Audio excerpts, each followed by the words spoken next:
So here we have a neuron and a closer look at the neuron's cell membrane. The cell membrane is composed of a hydrophilic head and a hydrophobic tail. Within the cell membrane, we also have sodium-potassium pumps and potassium leak channels. The resting membrane potential of the neuron is maintained by a combination of processes and proteins of the neuron.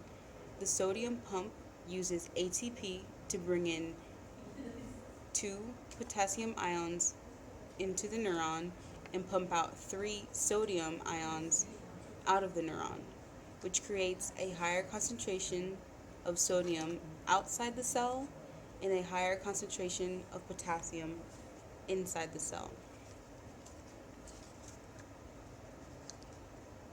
The potassium leak channel uses facilitated diffusion to allow potassium to flow inside the cell and also outside the cell. After the potassium leaves the cell, electric forces pull potassium back in because there are more positive charges on the outside and more negative charges on the inside.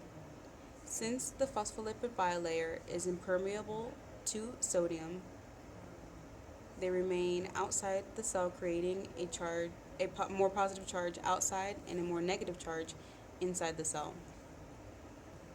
The resting membrane potential can change as a result of different conditions outside the cell, for example, hypokalemia, in which there are few potassium ions outside the cell compared to inside the cell. Hypokalemia is a condition when there is too little potassium in the bloodstream.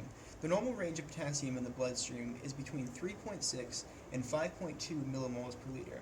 When this level drops below 2.5 millimoles per liter, this becomes a life-threatening condition. One cause of hypokalemia is loss of potassium in the urine. When there is too high of a pH level in the blood, this will cause the sodium level to change when it exchanges with the hydrogen in the cell.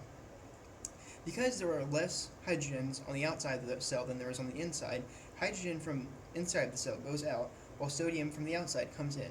When the sodium comes in, it causes the potassium to go out of the cell. This potassium that is then released from the cell is excreted in the urine. One other loss of potassium that can happen in the urine is when someone is vomiting. When vomiting occurs, this causes the bicarbonate level in the blood to raise.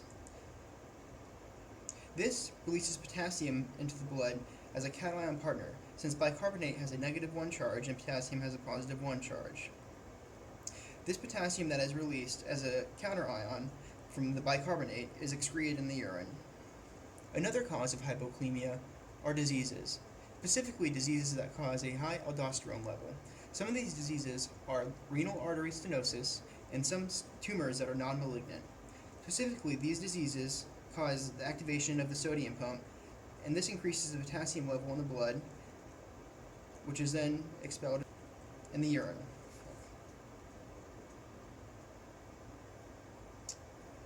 One other cause of hypokalemia is medications.